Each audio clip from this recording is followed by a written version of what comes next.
Okay, welcome to English farmland. ഒരു base നമുക്ക് ഉണ്ടാവുമല്ലോ. നമ്മൾ തുടങ്ങുന്ന സമയത്ത് എന്താണോ പഠിപ്പിക്കുന്നത് അത് തന്നെയാണ് ഞാനിപ്പോൾ പഠിപ്പിക്കാൻ പോകുന്നത്. പാർട്ട് ഓഫ് സ്പീച്ച് നിങ്ങൾ കേട്ടിട്ടുണ്ടാവും. ഇംഗ്ലീഷിൽ വളരെ ഇമ്പോർട്ടൻ്റ് ആയിട്ടുള്ള കാര്യമാണ്. ഇത് സ്കൂളുകളിലൊക്കെ പഠിച്ചിട്ടുണ്ടെങ്കിലും നമ്മൾ മറന്നു പോയിട്ടുണ്ടാവും.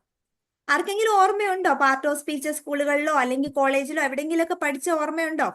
ഇല്ല, എല്ലാം മറന്നുപോയി. മറന്നുപോയി. ഓക്കെ ഓർമ്മയുണ്ട്, കുറച്ചൊക്കെ അറിയാം, പക്ഷെ അതെന്തുവാന്ന് ചോദിച്ചാൽ പറയാൻ അറിയത്തില്ല. ഓക്കെ ഓക്കെ അപ്പൊ നമ്മൾ ഇന്ന് പാർട്ട് ഓഫ് സ്പീച്ച് ഒരു സ്റ്റോറിയിലൂടെയാണ് ഞാൻ നിങ്ങൾക്ക് പറഞ്ഞു തരാൻ പോകുന്നത്. അപ്പൊ ഞാൻ പല കാര്യങ്ങളും സ്റ്റോറിയിലൂടെയും നമുക്ക് ഇച്ചിരി പാടായിട്ടുള്ള കാര്യങ്ങളൊക്കെ സ്റ്റോറിയിലൂടെയും അതുപോലെ തന്നെ നമുക്ക് കുറച്ച് മ്യൂസിക് ഒക്കെ നിങ്ങൾ ശ്രദ്ധിച്ചിട്ടുണ്ടോ? നമുക്ക് ഹിന്ദി ഒന്നും അറിയത്തില്ലേ പോലും ഹിന്ദി പാട്ടുകളൊക്കെ നമുക്ക് ചിലപ്പോൾ അറിയായിരിക്കും, തമിഴ് പാട്ടുകൾ അറിയായിരിക്കും. ഇതൊക്കെ നമ്മൾ കേൾക്കുന്ന ഉടനെ നമുക്ക് പെട്ടെന്ന് നമ്മുടെ സബ് കോൺഷ്യസ് മൈൻഡിൽ പതിയും. അപ്പം അതുകൊണ്ട് തന്നെ നമുക്ക് കുറച്ച് പാട്ടുകളിലൂടെയും കഥകളിലൂടെയും നമ്മൾ കേൾക്കുവാണെങ്കിൽ ഇച്ചിരി പ്രയാസമുള്ള കാര്യങ്ങളൊക്കെ കുറച്ച് നമുക്ക് സബ് കോൺഷ്യസ് മൈൻഡിൽ ഫിക്സ് ചെയ്യാനായിട്ട് പറ്റും. അപ്പൊ ഞാൻ ആ കഥ പറഞ്ഞു തുടങ്ങുവാണേ. ആ കഥയില് ഒരമ്മയുണ്ട്. ഒരു മകന് ജന്മം നൽകിയ അമ്മ.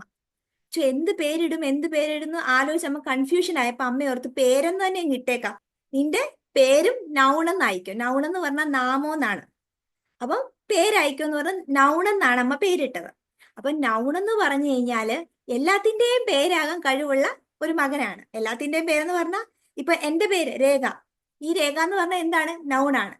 ആരുടെ ആയിക്കൊള്ളെ, ആനിമൽസ് ആയിക്കൊള്ളട്ടെ, എന്തിന്റെയും ആയിക്കൊള്ളട്ടെ, അവരുടെ എല്ലാവരുടെയും പേരെന്ന് പറഞ്ഞാൽ എന്താണ്?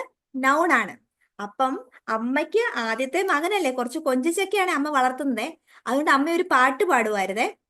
What is a noun? What is a noun?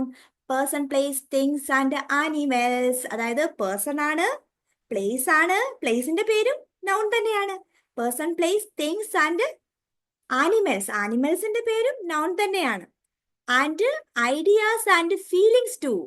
അപ്പൊ എന്തൊക്കെയാണ് noun? Person, place, things and ideas. അപ്പൊ അതുകൊണ്ട് അമ്മ എപ്പോഴും ഒറ്റ മോനെ ഉള്ളു, എപ്പോഴും ഇങ്ങനെ അവനെ ഇങ്ങനെ പാട്ടൊക്കെ പാടിയെ കൊണ്ട് നടക്കുന്നത്. അങ്ങനെ ഈ പാട്ടും ഈ കഥയൊക്കെ നമ്മുടെ ക്ലാസ് തുടങ്ങുന്നതിന്റെ ഫസ്റ്റ് ഡേ തന്നെ കുറച്ചും കൂടെ വിശദമായിട്ട് പറയാമേ. ഇച്ചിരി ഞാൻ സ്പീഡിൽ പോവാണ്, നമുക്ക് 45 മിനിറ്റ്സിനുള്ളിൽ ഇത് കംപ്ലീറ്റ് ചെയ്യണം. അതുകൊണ്ട് അങ്ങനെ ഇരിക്കുമ്പം നൗൺ പറഞ്ഞു, അമ്മയെ ഞാൻ ഭയങ്കരമായിട്ട് ക്ഷീണിച്ചു. കാരണം ഞാൻ ഇങ്ങനെ പേഴ്സൺ ആയും പ്ലേസ് ആയും തിങ്സ് ആയും അല്ലെ ആനിമൽസ് ആയും എന്തെല്ലാം കാര്യം ചെയ്യണം. സോ എനിക്കൊരു അനിയനെ വേണം, എനിക്ക് പകരക്കാരനായിട്ട് നിൽക്കാൻ ശേഷിയുള്ള ഒരു അനിയനെ വേണം. അപ്പൊ അമ്മ എങ്ങനെ ഒരു മകന് കൂടി ജന്മം കൊടുത്തു. ആ മകന്റെ പേര് ഒട്ടും ആലോചിക്കേണ്ട വന്നില്ല, പ്രോ നൗൺ എന്ന് പേരിട്ടു. കാരണം എന്താ? പ്രോ നൗൺ എന്ന് വെച്ചാൽ നൗണിന്റെ എപ്പോഴും പകരക്കാരനായിട്ട് നിൽക്കാൻ പറ്റുന്നത്. അതായത് ഇപ്പം Raju is A good boy, പിന്നെ നമുക്ക് രാജു എന്ന് പറയണ്ട, എന്ത് പറഞ്ഞാൽ മതി? ഹീസ് എ, അല്ലെ?